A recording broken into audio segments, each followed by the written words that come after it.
libro de Filipenses, capítulo 3, versículos 20 y 21. Amén. Mas nuestra ciudadanía está en los cielos, de donde también esperamos al Salvador, al Señor Jesucristo, el cual transformará el cuerpo de la humillación nuestra para que sea semejante al cuerpo de la gloria suya, por el poder el cual puede también sujetar a sí mismo todas las cosas. Padre Santo, en el nombre de Jesús, hoy tu poder nos vivifica, nos sana y nos libera del pecado, del mundo y de nuestra misma carne. Gracias, Señor Jesucristo, por hacernos más que vencedores, porque tu cruz, Señor, lo que padeciste fue para hacernos libres, verdaderamente libres. Abre nuestros ojos, alúmbranos el entendimiento y enséñanos cada día que de verdad somos libres, y ayúdanos a caminar en tu poder, en tu gracia. Gracias, Señor, porque cada día vivimos en tu misericordia. Gracias, Señor, porque te ha placido bendecirnos con tu Espíritu Santo, guiándonos siempre a toda verdad. Te pedimos que nos perdones y que la sangre de Cristo nos limpie de toda maldad. Enséñanos a hacer tu voluntad, porque tu buen espíritu nos guía por sendas de rectitud. Gracias, Señor, por darme el poder siempre de obedecerte. En el nombre de Jesús, amén. Salmos 40 y vamos a leer a partir del versículo 4. Salmos 44. Amén. Dice el versículo 4: Bienaventurado el hombre que puso en Jehová su confianza y no mira a los soberbios ni a los que se desvían tras la mentira. Has aumentado, oh Jehová mío, Dios mío, tus maravillas y tus pensamientos para con nosotros. No es posible contarlos ante ti. Si yo anunciare y hablare de ellos, no pueden ser enumerados. Sacrificio y ofrenda no te agradan. Has abierto mis oídos. Holocausto y expiación no has demandado. Entonces dije: he aquí, vengo. En el rollo del libro está escrito de mí: el hacer tu voluntad, Dios mío, me ha agradado, y tu ley está en medio de mi corazón. Hasta ahí. Este salmo, bueno, completo, es muy precioso, pero para resaltar lo que acabamos de leer en el pasaje, empieza haciendo algo que el Señor Jesús hacía con mucho amor y mucha dedicación. Y está hablando de las bienaventuranzas que el Señor Jesús pronunció y declaró sobre aquellos que se iban a atrever en algún momento, como ustedes y nosotros, a creer en su evangelio, a creer en su mensaje. Dios hacía uso ya de esa expresión, bienaventurados. Y así inicia el pasaje que estamos leyendo hoy. Pero empieza diciendo: bienaventurado no cualquier persona. No, si bien, como dice la Escritura, Dios hace llover sobre justos y sobre injustos, ¿cierto? Y no quiere que ninguno se pierda, sino que todos vengamos al arrepentimiento. Pero hay que resaltar aquí que bienaventurado es el hombre, pero no cualquier hombre, no cualquier mujer. O sea, llamarle bienaventurado a alguien es poderoso. Tan poderoso es que los que profesan la religión universal declararon y se quedaron con eso a propósito de María, la madre del Señor Jesús, ¿cierto? Con el bienaventurada, ¿ok? O el bendita eres, y se convirtió casi que en un mantra para exaltar. Dios no quiere exaltarnos al hablar de qué tan bienaventurados somos. Lo que quiere es establecer un criterio de qué Él ha establecido, qué Él ha puesto en nuestras vidas y por qué Él nos llama bienaventurados. Entonces alguien podría distraídamente decir: que es una persona aventurera, entonces pues, si es muy aventurero, pues es bienaventurado. Por eso es que no es cualquiera, no estamos hablando de aventura. Estamos hablando de bendecido. La escritura cuando habla de bienaventuranza está asegurando el futuro de quien está siendo bienaventurado.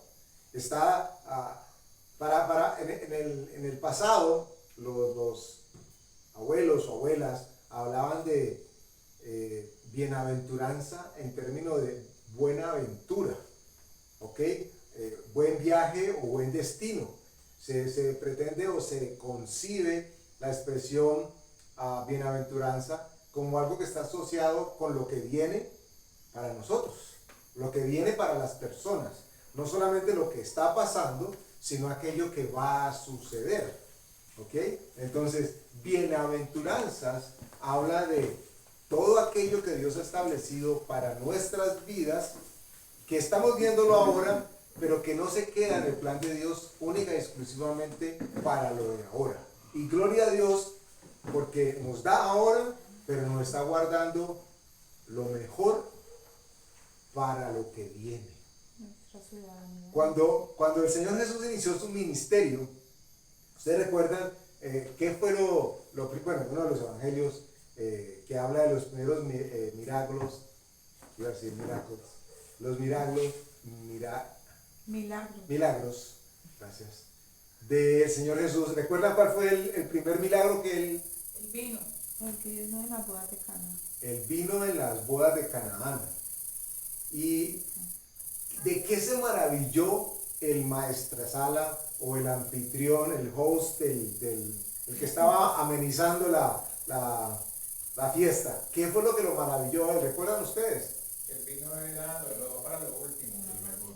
Dejó el mejor vino para lo último. Al principio les dio premio con algo revuelto, mentiras. Pero lo que hay que resaltar aquí es que Dios siempre, a pesar de que lo que nos esté dando ahora sea muy, muy bueno, siempre tiene para nosotros algo aún mucho mejor. Usted se imagina la mejor comida que se pueda comer ahora. Imagínese el restaurante más caro, más fifí, de que usted se imagine, aquí en Cali o en cualquier parte del mundo, y usted va y come y dice, uy, qué rico que volver a comer así.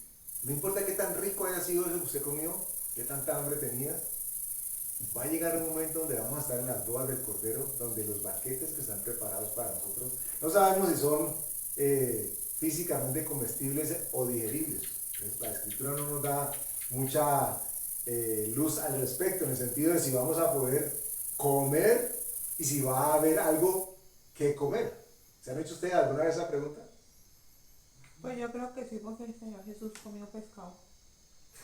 Y dijo que eso es lo que él va a tomar vino otra vez de nuevo, pero allí en ese momento. Ok, entonces significa de que para nosotros la escritura habla de que ha preparado Dios mismo como anfitrión, ha preparado unos banquetes que ustedes y yo no alcanzamos a imaginarnos.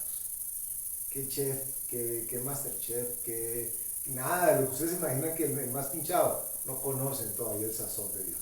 Por eso Dios nos llama a nosotros bienaventurados. Y el salmo que estamos leyendo habla precisamente de las bienaventuranzas. Dice que el Salmo 40, ya lo tiene. Dice que bienaventurado, ¿quién? Esto pareciera que es repetitivo, pero necesario hacerlo. ¿Quién es el bienaventurado? El hombre o la mujer que puso su confianza en Dios. Porque Él dice y Él promete que Él no va a permitir que seamos avergonzados. Versículo 5. Has aumentado, oh Jehová, Dios mío, tus maravillas y tus pensamientos para con nosotros. No es posible contarlos ante ti. Si yo anunciare y hablare de ellos, no pueden ser enumerados. Versículo 6. Sacrificio y ofrenda no te agrada. Has abierto mis oídos. Y aquí hay un juego de palabras delicado, sutil, pero pienso que supremamente poderoso. Porque dice, sacrificio y ofrenda no te agrada. O sea, cualquier cosa que ustedes y yo querramos o pensemos hacer, creyendo de que estamos haciendo un sacrificio para Dios, si usted piensa que está haciendo un sacrificio para Dios, sepa de entrada que no lo está agradando. Porque en el mundo nos acostumbraron a pensar al contrario, ¿cierto? Sacrificio. No. ¿Saben qué diferencia hace Dios con la expresión? Ya no habla de sacrificio, Él habla de negación a sí mismo. Pero no como un sacrificio. Pero ya no es un sacrificio. Esa negación se busca y está promoviendo libertad, comprensión y revelación de lo que Él ha hecho en nuestras vidas. Casi que como la expresión que dice por allá la escritura, que la creación misma está sujeta a cautividad, esperando el momento en que sea libre para manifestar la gloria del Hijo de Dios y de la creación de Dios. Entonces, imagínense ustedes, la creación misma dice que está como si estuviera maniatada, pero hay un momento en que nada va a impedir que lo que Dios creó y como Él lo creó se manifieste plenamente, y no sabemos si siga el proceso de crear y crear y crear. Dios no puede parar de hacerlo. Entonces dice, sacrificio y ofrenda no te agrada. Qué bendición lo que dice después. Y a mí me gustaría o les pido que lo leamos de nuevo todo el versículo 6. Sacrificio y ofrenda no te agrada. Has abierto mis oídos. Ahora, háblese usted mismo, póngase un tapón, hágase el ejercicio así. Tápese, lea y diga, has abierto mis oídos. Has abierto mis oídos. Literal, hágalo. Tápese y diga, has abierto mis oídos. Eso significa de que los sacrificios, lo que uno quisiera hacer con el alma y con la carne atrás, no sirve para nada. Lo que sí importa, eso es lo que el salmista está diciendo en este momento, es que qué bendición que Dios abrió nuestros oídos. Miren ustedes, no los abrió cualquiera. Aquí David, o el salmista, está hablándole directamente a Dios. ¿Quién abrió mis oídos? Él dice, tú, Señor. Holocausto y expiación no has demandado. Dios ya no está esperando de nosotros ni sacrificio, ni holocausto, ni expiación. Usted, por alguna razón, y confío, espero que no lo haga o no lo hace, se le escapó el madrazo y entonces usted va a hacer 3 Padres Nuestros para compensar el nivel de palabra maluca que salió de su boca. Dios no está pidiendo nada de eso. Lo que pide es arrepentimiento sincero y dejar atrás. Pero ya no está esperando que nosotros expiemos nuestro pecado. Hay veces que la gente confunde el expiar el pecado como si hubiese que expiar a alguien. Entonces más bien estar pendientes del pecado que hizo el otro y se consideran espías del pecado, ¿cierto? Pero Dios no habla de expiación en ese contexto. La expiación la cumplió única y exclusivamente el Señor Jesús, ofreciéndose como único y verdadero sacrificio. Y vamos a llegar al versículo 7 y 8, que es de donde nos desprendemos con el mensaje para el día de hoy. Dice, entonces dije, mire, después de que mis oídos fueron abiertos, se abrieron, entendí, ya no son sacrificios, Dios no está pidiendo que yo espíe nada. Y dice, entonces dije, he aquí vengo. En el rollo del libro está escrito de mí. Es decir, él entendió que de parte de Dios había algo que ya estaba destinado para que sucediera en su vida, y por eso estaba comprendiendo que le decían bienaventurado. Y cuando dice que bienaventurado, dice, es que en el rollo del libro donde Dios escribió con puño y letra de él, está escrito de mí. ¿Y qué está escrito de mí? Por eso es que él dice, wow, ahora entiendo. El hacer tu voluntad, Dios mío, me ha agradado. Y tu ley está en medio de mi corazón. Ahora, yo hago una pregunta, que puede ser con cascarita.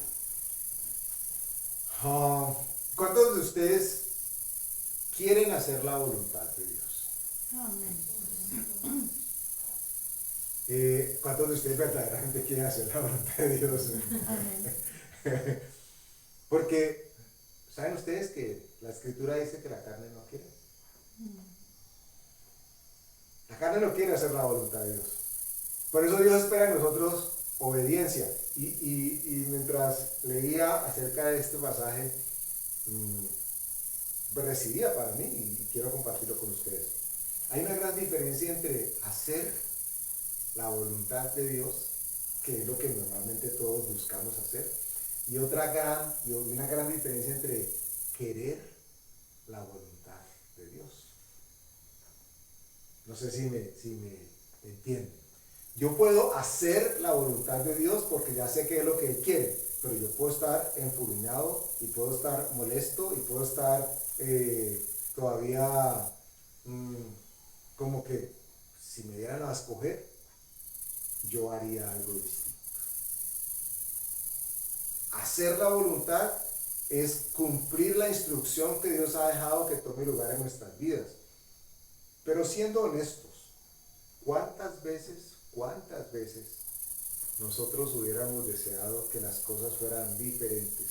Porque en ese momento sentimos el peso de las circunstancias, sentimos lo confuso que parecía todo, aunque creíamos firmemente que estábamos viviendo la voluntad de Dios y vivimos la voluntad de Dios.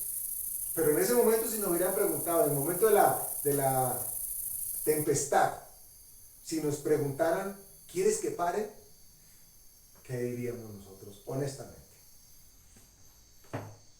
¿O cuántos de ustedes se atreverían a decir, no señor, esta ola gigantesca está buenísima, que venga otra?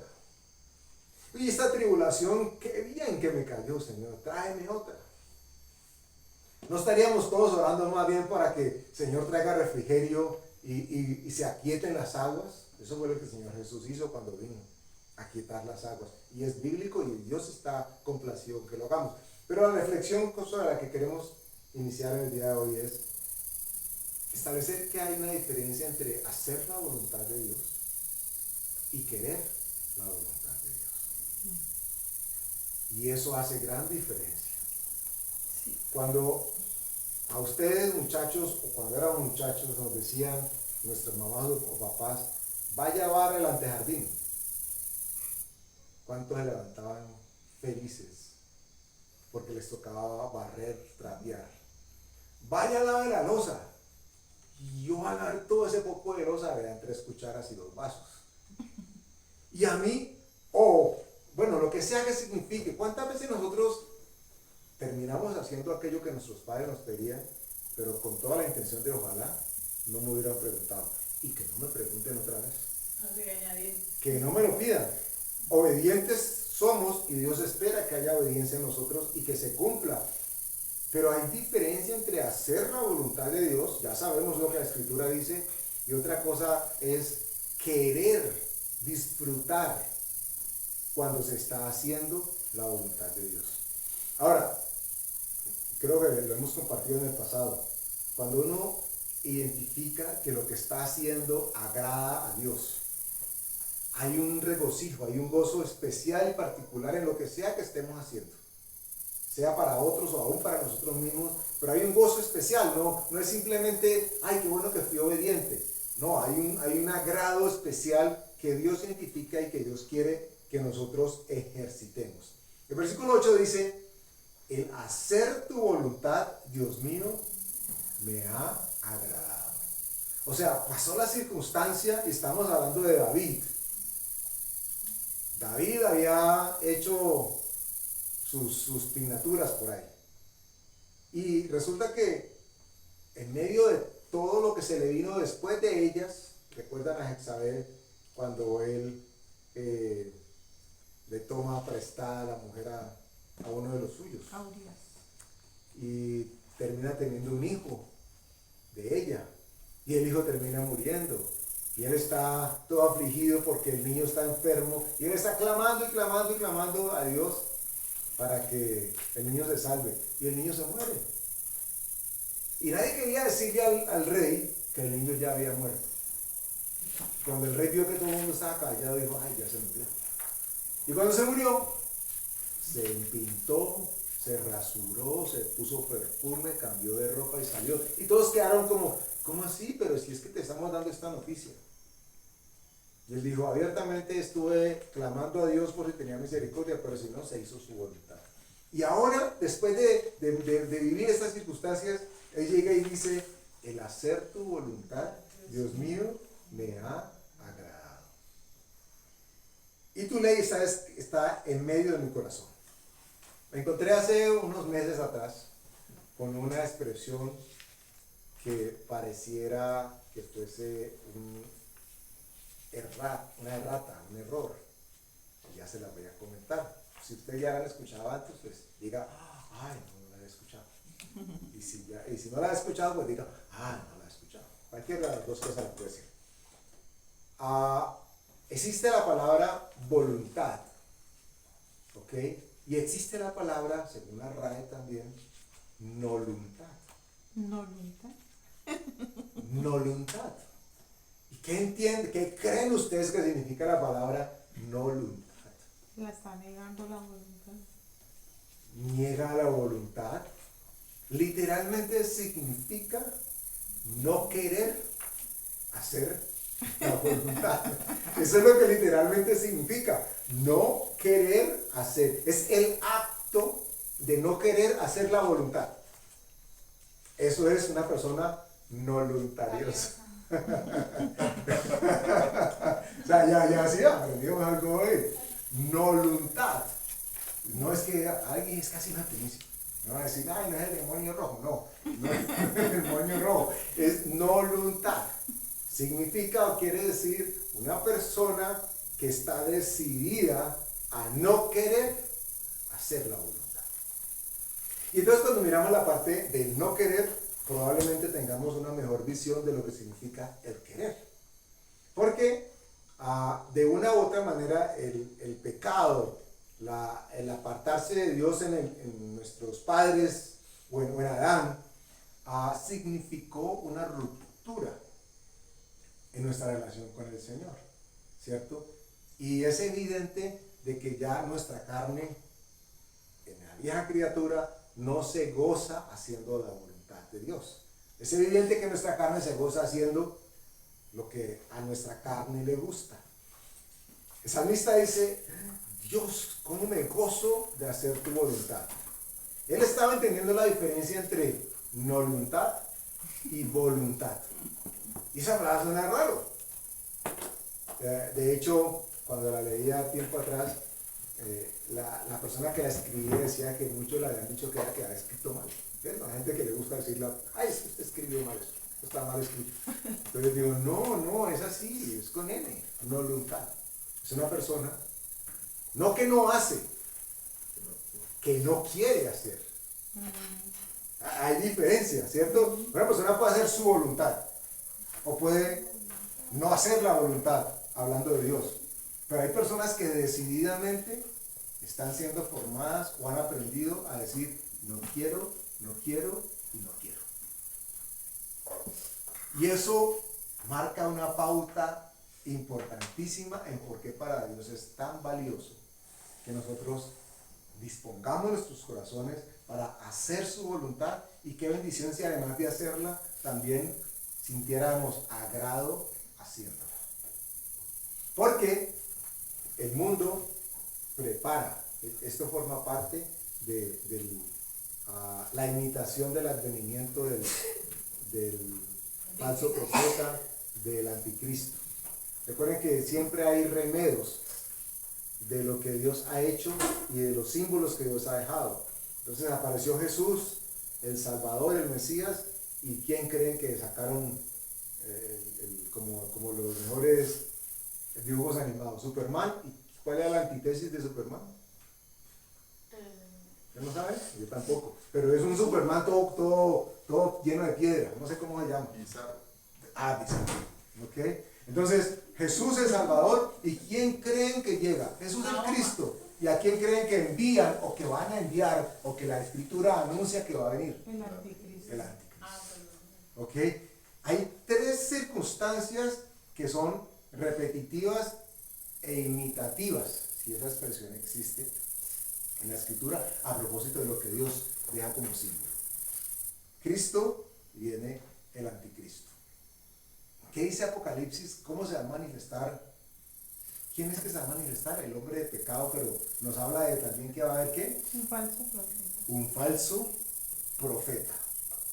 ¿Ok? ¿ok? Siempre, y la escritura nos aclara, no es profeta cierto de parte de Dios, es un falso profeta. ¿Ese falso profeta será que es religioso o es alguien así?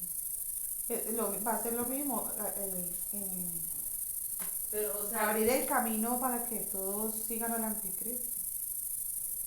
Y tiene debe estar relacionado con religión porque Bueno, la pregunta es válida. claro. Ah, ¿qué es profetizar? Ya sabemos nosotros que es leer la palabra. Pero para el mundo, ¿qué es profeta? Es un profeta ¿Qué adivinar. dice el futuro? que habla del futuro. Para hablar del futuro, ¿se requiere en este momento ser religioso? No. Los presidentes tienen sus brujos de cabecera. Los políticos consultan a sus Medios. adivinos, ¿ok? Y algunos se creen muy espirituales, pero miren que pocos asocian ese tipo de cosas con religión. De una manera muy sutil, pero muy firme y enfática desde hace muchos años, la cultura ha sido permeada para que el concepto de religión sea separado de lo que inicialmente la escritura define como profeta o profecías. Porque ahora la gente está siendo preparada para seguir un profeta, totalmente ajeno a lo que la escritura... La palabra dice que va a hacer milagros, va a hacer cosas que nadie se imagina. Sí, bueno, seguramente se va a repetir lo mismo que se vivió en Egipto con Moisés y los brujos del faraón. Cosas que, wow, ¿cómo las pueden hacer? Solamente ¿quién podría hacerlo? Alguien con mucho poder. Sí, tiene poder, pero no tiene más poder que aquel que nos da a nosotros la vida. De aquel que nos da a nosotros su poder y que nos dicen, si yo estoy en ti, nadie puede estar en contra tuya. Y nadie puede vencerte. Por eso Jesús dice de manera constante, bienaventurada, bienaventurados. Porque lo que nos espera de parte de Él es una gran bendición. Eso es profecía. Eso es profecía bíblica, divina y preciosa. Pero la Escritura dice que el imitador, el padre de la mentira, también prepara lo suyo. Entonces, ¿será este un líder religioso? Probablemente sí, pero no desde el concepto de religión como nosotros lo conocemos. Porque muchos no quieren llamarse religiosos. En estos momentos usted escucha los artículos o las entrevistas de los políticos de turno y todos, con muy poquitas excepciones, no hablo de Colombia, hablo del mundo en general, con muy pocas excepciones, todos hablan de integrar y de deshacernos del fanatismo religioso, patriarcal. De hecho, lo leí de una influencer peruana que sabiamente dijo que el mundo no debería llamarse ya mundo, sino munda. Porque el término mundo era patriarcal. Y entonces que había que exaltar a la mujer. Y entonces ahora que se llamara munda. Inmunda, podríamos decir. Lo menciono simplemente anecdótico porque como el mundo se mueve hacia donde el mundo gira, pareciera que se quiere desprender de todo concepto religioso. Entonces un profeta probablemente llegará hablando de cosas del futuro, llegará haciendo maravillas para los demás, pero señales y prodigios, pero tal vez alejado del contexto del concepto religioso, porque saldrán muchos a decir cosas que no quieren admitir que son religiosas, pero que las comportan como religión, pero abiertamente dicen, no, yo no. Como la señora que sale con un cartel en una protesta diciendo, prefiero ser asesina y tener derecho a abortar, que ser una madre. Y uno dice, ¿en serio hay alguien así que salga y diga eso? Sí. Y como ella, hay muchos y muchas. Y entonces hacen culto a otras cosas y le llaman bueno a aquello que Dios le llama malo. Ellos van a cumplir cosas que están establecidas, que tomen lugar en el futuro, pero no es, retomando el tema, la voluntad que Dios quiere que tome en nuestra vida. Voluntad es la decisiva voluntad de no querer algo. Piense si usted alguna vez ha ejercitado voluntad en su vida. Repito lo que significa: la decidida voluntad de no querer algo. Y yo meditaba en esto y esto encaja perfectamente en el espectro de un corazón endurecido delante de Dios, al mejor estilo del faraón, donde a pesar de todo lo que estaba viviendo, Dios decía: yo sé que él no se va a arrepentir.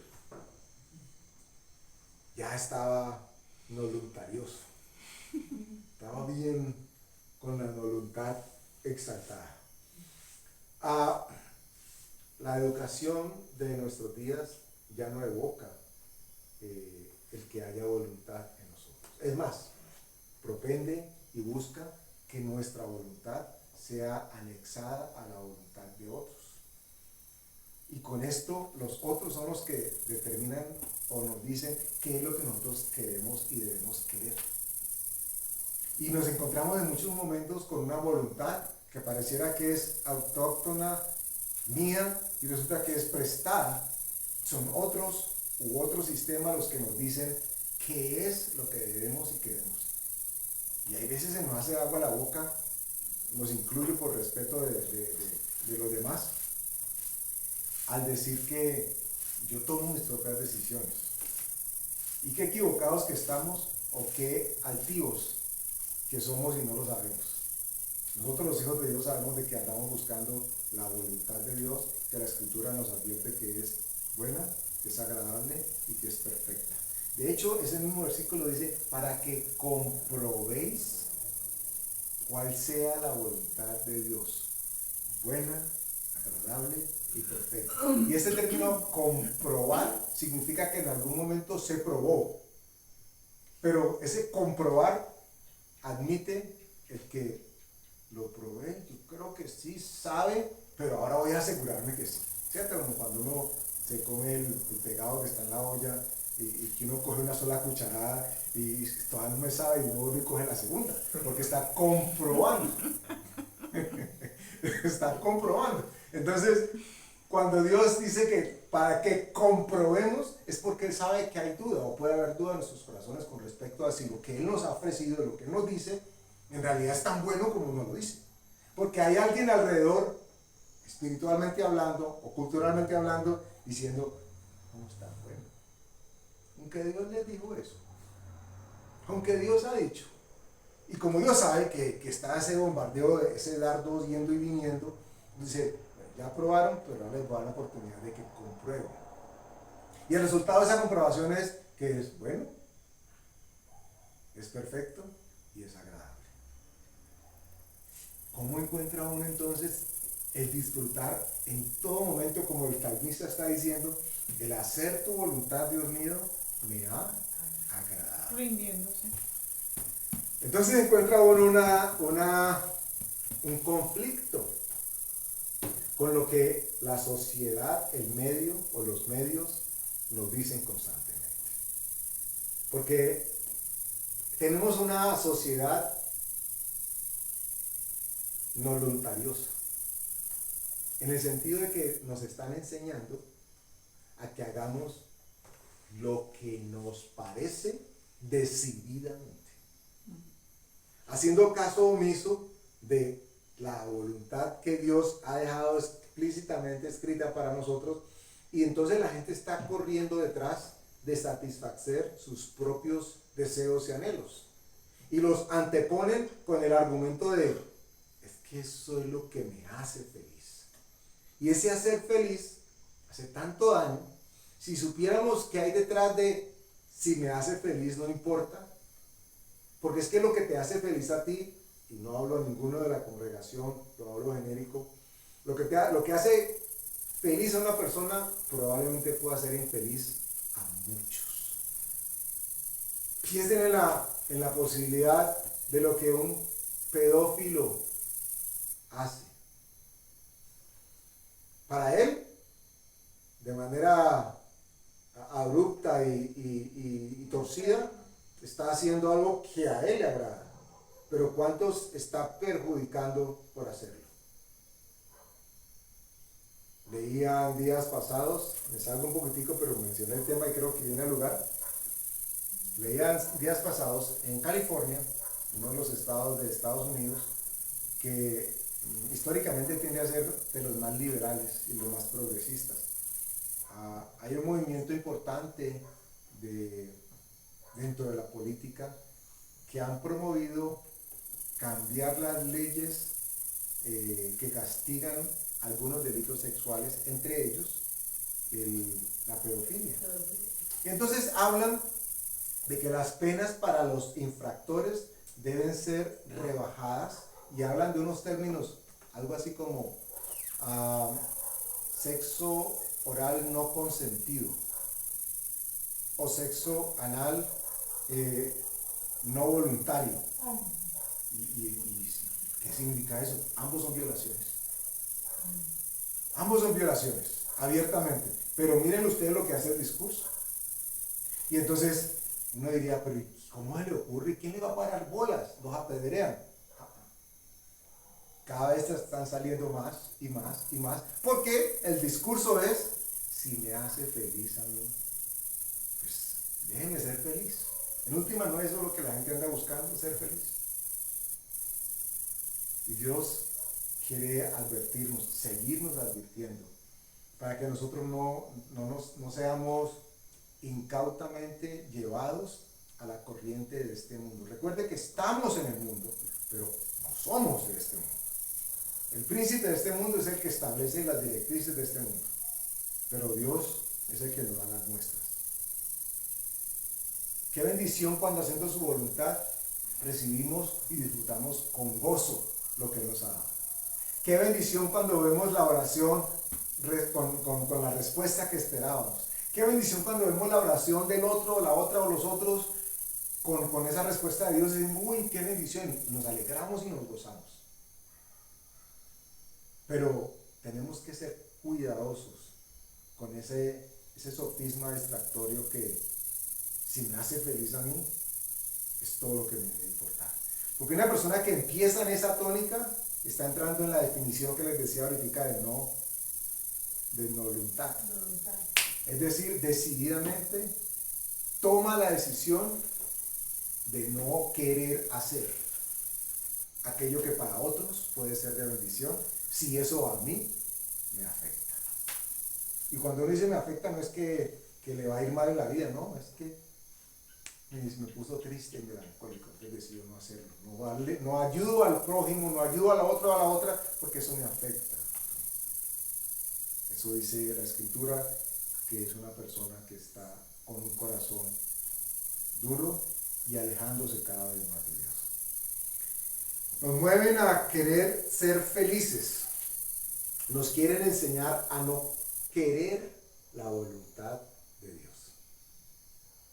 Y vienen días, ustedes y yo, por misericordia de Dios, estamos guardados y estamos siendo enseñados por Dios, pero vienen días en que la Escritura será totalmente malinterpretada, desdibujada, prohibida, quemada, censurada. Seguramente no estaremos aquí para verlo, pero no porque no estemos significa que no está pasando ya. Alguna vez les decía en días pasados que lo que estamos viendo ahora del movimiento de tinieblas en el mundo espiritual y que se manifiesta en el mundo físico empezó hace 20, 30, 40 años. Simplemente que ahora se visibiliza. Entonces no significa de que ya no esté tomando lugar. Ya están siendo leyes preparadas. Ya hay cada vez más políticos torcidos, con mentes retorcidas, que han sido puestos en lugares estratégicos para tomar decisiones unánimes. Porque tenemos que entender que hay un orden mundial que se debe establecer. Eso nos advierte la Escritura y nos dice, estemos preparados, busquemos su voluntad. Él nos llama a nosotros bienaventurados. Los invito a que vayamos a 1 Corintios capítulo 16, versículo 12. Primera carta de Corintios 16, 12.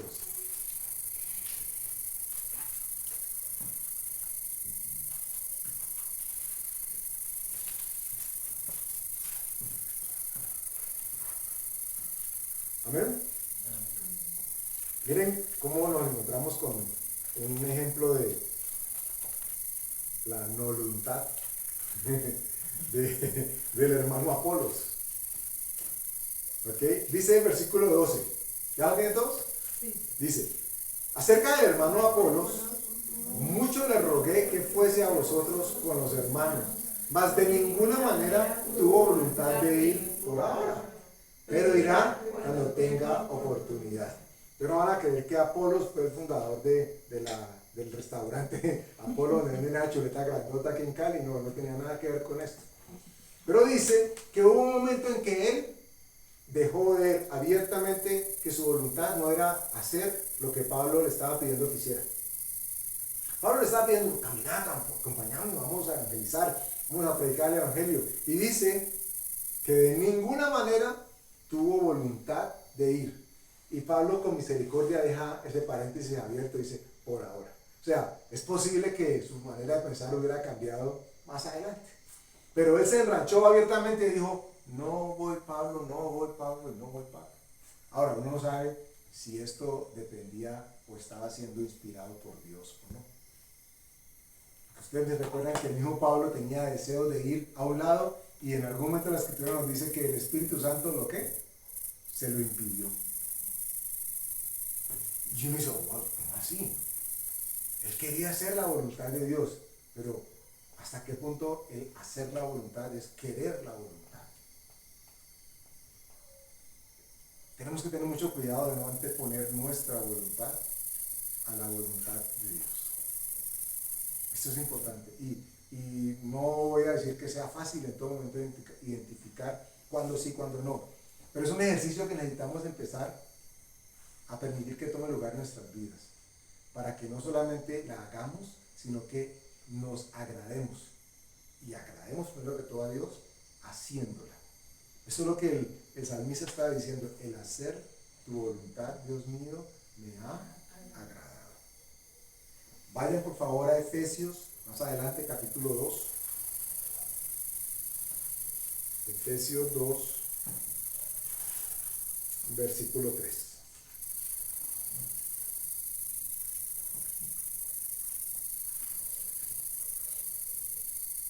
Leamos desde el 1 para que haya contexto. Amén.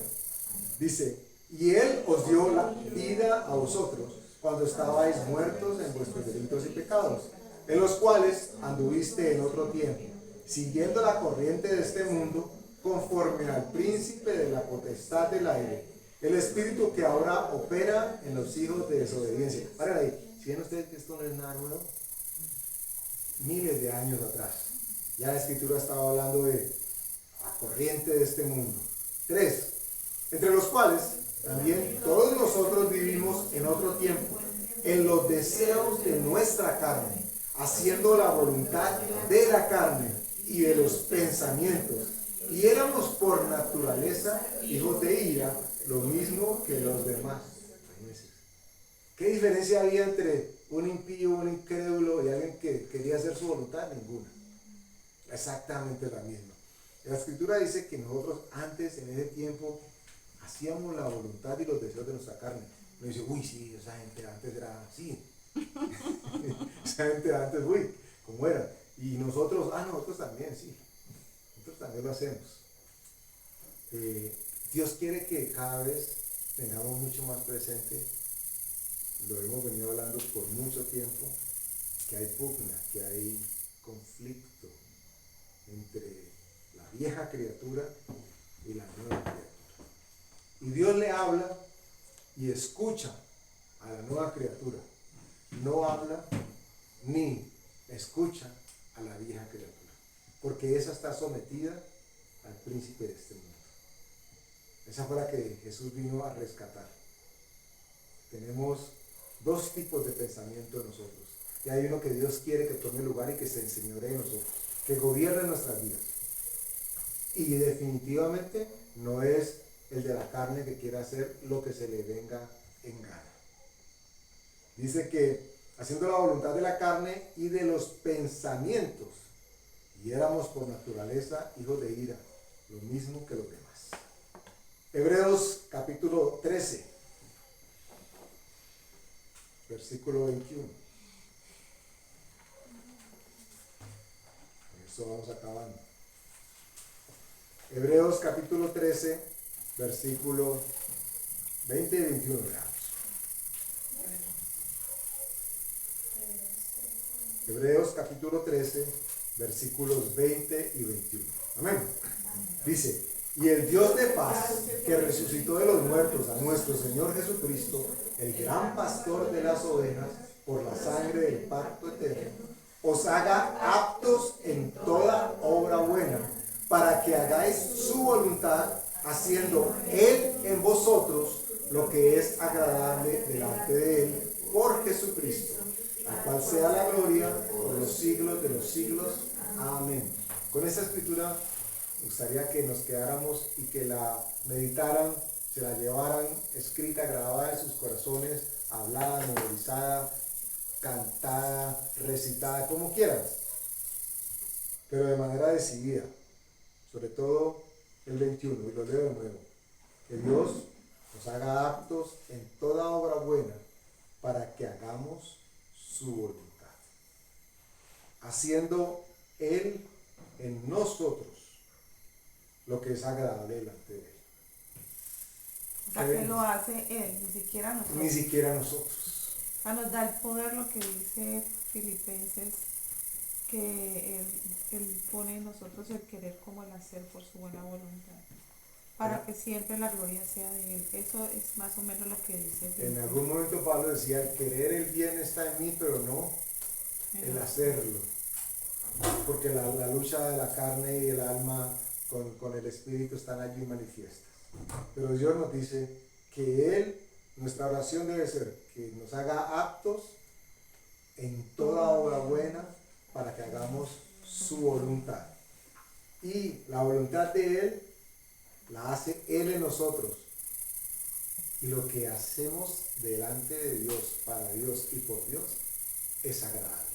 Esa es la conclusión a la que llega el salmista. El hacer tu voluntad, oh Dios mío, me ha agradado. La invitación entonces, en la noche de hoy, o el mensaje de hoy, es que nosotros podamos degustar, disfrutar y anhelar el que nosotros se cumpla lo que está escrito en el libro de la vida, escrito por Dios para nuestra bendición. Amén. Y él inicia diciendo, es bueno.